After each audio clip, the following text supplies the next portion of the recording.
What's up, guys? Knight for Hire here.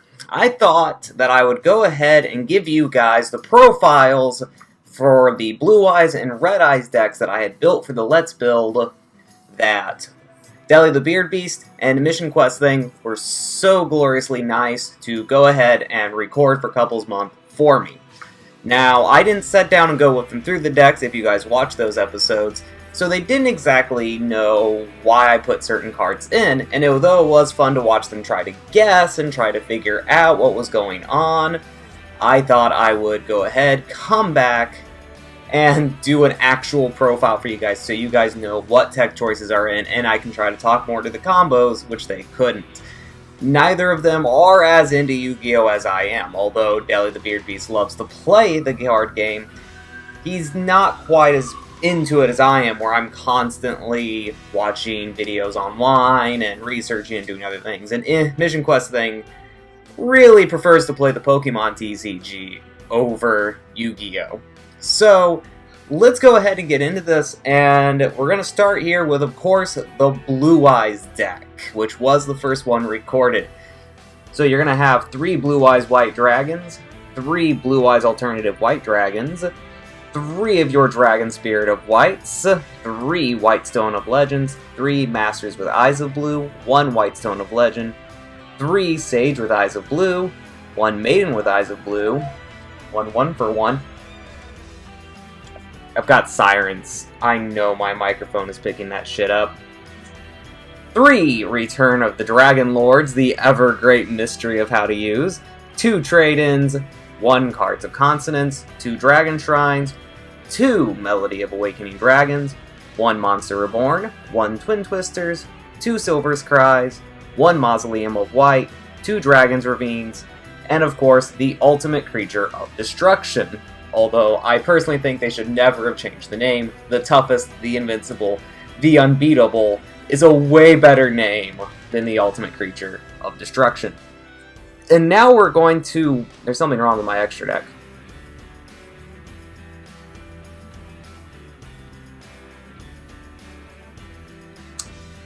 There's a lot wrong with my extra deck. Where is...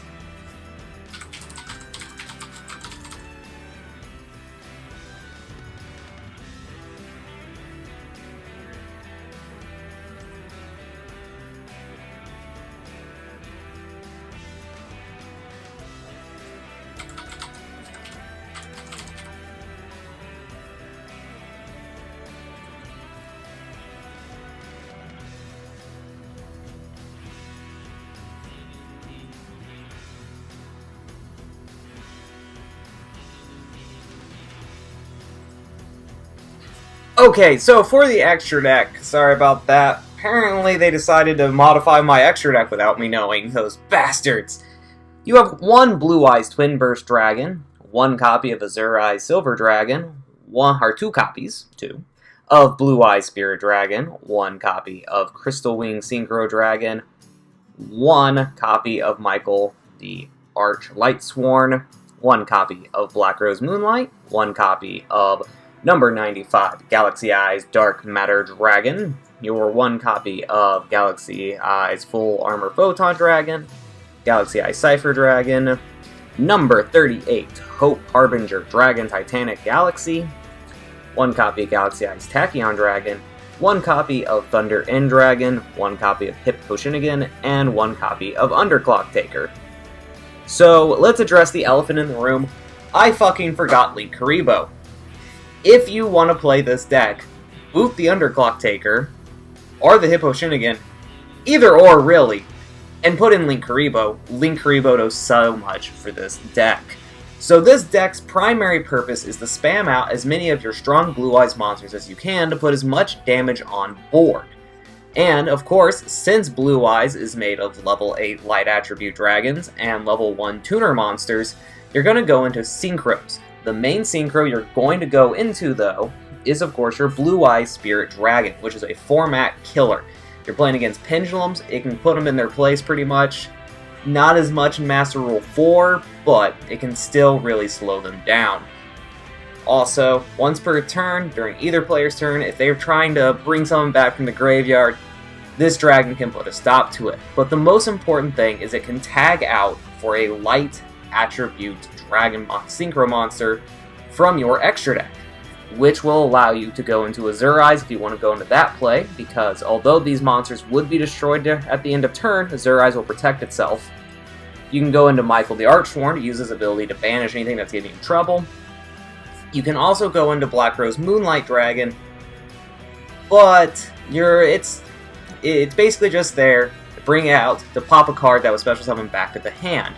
Now, these two, because you're running a deck of level 1 tuners, can go into Crystal Wing, which we all know Crystal Wing, the King Supreme Dragon Waifu. This deck also, because it spams out level 8 monsters, does run a heavy rank 8 engine. This Xyz engine, of course, includes Doesn't Matter Dragon, which can load up your graveyard, Full Armor to pop cards, Cypher Dragon can steal a monster to open the board to hit him in, Titanic Galaxy is great for a first turn thing. If you can get 2 Blue Eyes on board, he can negate a spell, and if I had been feeling better when playing, he could have helped me win a game if I would have remembered. These two really are just kind of extra deck filler. And this can be really good if you have a problematic monster. You can use it to get rid of it, and try to wipe a board for damage by attacking. I typically don't go into Blue Eyes Twin Burst Dragon as often as I should, but let's get into the main deck, which is where your bread and butter is. They kind of went through and talked about every single card, but we're going to touch on some things as we go. If you're looking at space to make in the main deck, you of course can drop Maiden with Eyes of Blue and Mausoleum of White. Although they are fun to play with, so I like to play with them because I like to play for the funds, if you're looking for a more competitive build, these can be easily dropped to help make room for your Guard Dragon engine. Anyone who has seen the Guard Dragon engine knows it's well worth in a Blue Eyes deck making room for. But otherwise, your main point is to get out your Blue Eyes and your Blue Eyes alternatives and your Spirits as fast as possible. Spirit is great because whenever it is summoned, you are going to be able to target a spell trap your opponent controls and just banish it. It is gone. This is great and amazing because any field spell that says when this is destroyed, do this, won't get its effect. Red Eyes, Return of the Red Eyes, boom, banished. It was not going to get its effect. Now, White Stone of Legend is an absolute great card to run at 1. Too many gets clunky. The main reason for this is, although it does add a Blue Eyes to your hand, which can really help with alternative, a Blue Eyes in your hand isn't doing you any good unless if you're going to use it for trade-in, or if you have an alternative. If you have no way to get it on the board, that Blue Eyes is a dead card in your hand, and is also a known card in your hand by your opponent. But otherwise, you are running great tuners that can get out onto the field and special summon Blue Eyes with their effect. Master with Eyes of Blue is going to help you bring back those Blue Eyes that you're going to throw in your graveyard with this deck, and bring them back out to the forefront. Sage is going to help you get them out by being in your hand. Maiden, although she does allow you whenever she's targeted or attacked to bring out a Blue Eyes, you have to remember to be careful. This is a win effect, which means if they can chain something to her effect act, or to what they were doing, so if they attack and then they have priority so they activate Mystical Space, it doesn't matter what they blow up, the last thing to happen will not be Maiden's destruction or an attack declared on her, and she will miss the timing. Also, she will special summon a Blue Eyes, but it's your opponent's turn, so they will have the ability to get around that Blue Eyes. And since she has to be face up for her effects to trigger, they know, so they're going to be able to play around her. That's why she's not common in a modern Blue Eyes build. But otherwise, you're going to be running 1-for-1 because you are running a ton of level 1 monsters. And if you have a Blue Eyes sitting in your hand being a good old brick, you can use 1-for-1 to special summon out one of those tuners to help get your ball rolling, and a Blue Eyes will be in your graveyard. And you are running 3 Return of the Dragon Lords because you are running a ton of dragon monsters. Being able to special summon those level 7 and 8s back is absolutely wonderful, and while in the graveyard it's providing your protection for your monsters. And I know that a lot of people forget that this card is in the graveyard, so if you can keep up your memory on it, you can surprise them when they try to run over one of your monsters, or they Raigeki thinking they can wipe your board for game, and this will turn that around. You are running no less than 9 level 8 monsters. Trade-in is a wonderful card because it can help unbreak your hand for that. Cards of Constants you only want to run at 1, because if you don't have White Stone of Ancients or the White Stone of Legend, this card is going to clog up your hand, and Blue Eyes needs no further help bricking any harder than it was. So, the next one is Dragon Shrine. This card is amazing. You want to see this card in your opening hand, especially with a Blue Eyes in your deck. You're going to be able to get off so much advantage. You're going to activate the Dragon Shrine, throw one of your Blue Eyes into the graveyard, and will allow you to put another dragon into your graveyard, including the White Stone of Ancients, which will allow you to special summon a Blue Eyes during the end phase.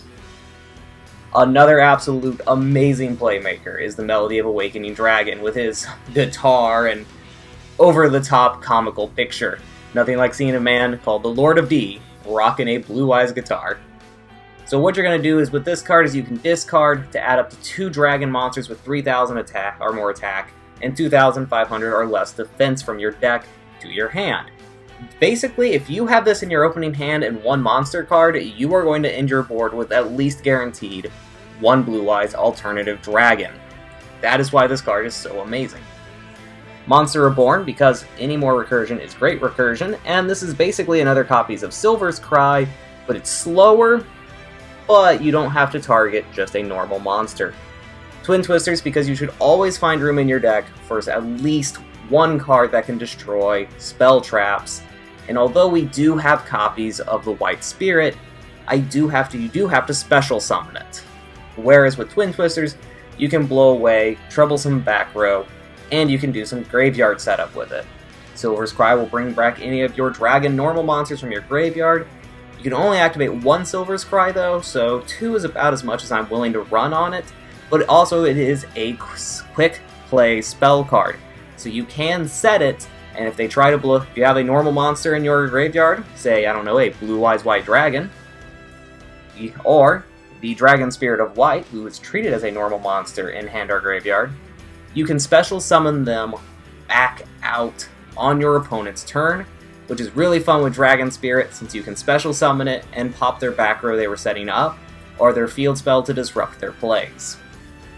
Mausoleum is really basically in here because Maiden is in here, and it gives you an extra normal summon of a tuner.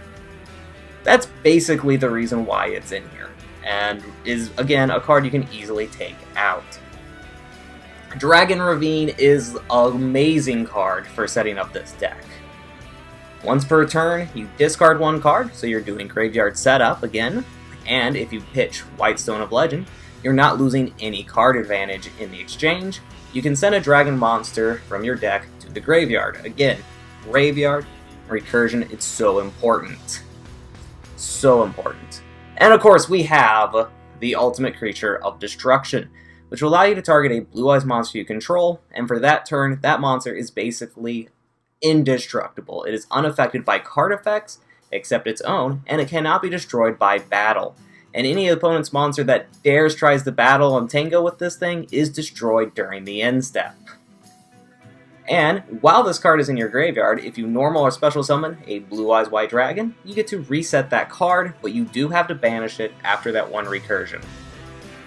So that is basically this Blue Eyes build. It is a very generic, very plain Blue Eyes build. It's not running the Guard Dragon engine. It's basically you're going to summon the field with a bunch of high-level monsters, or high attack power monsters, I should say, and beat your opponent's face in. I do really enjoy this deck. It is one of the decks I have slowly but surely been building out in real life because I do enjoy playing Blue Eyes.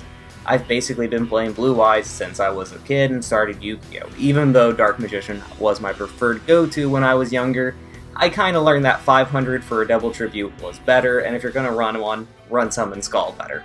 But anyways, guys, that is the Blue Eyes deck profile. I will be uploading another video that will give you the Red Eyes deck profile. Thank you guys, and a big shout out and thank you again to Deli the Beard Beast and Mission Quest Thing.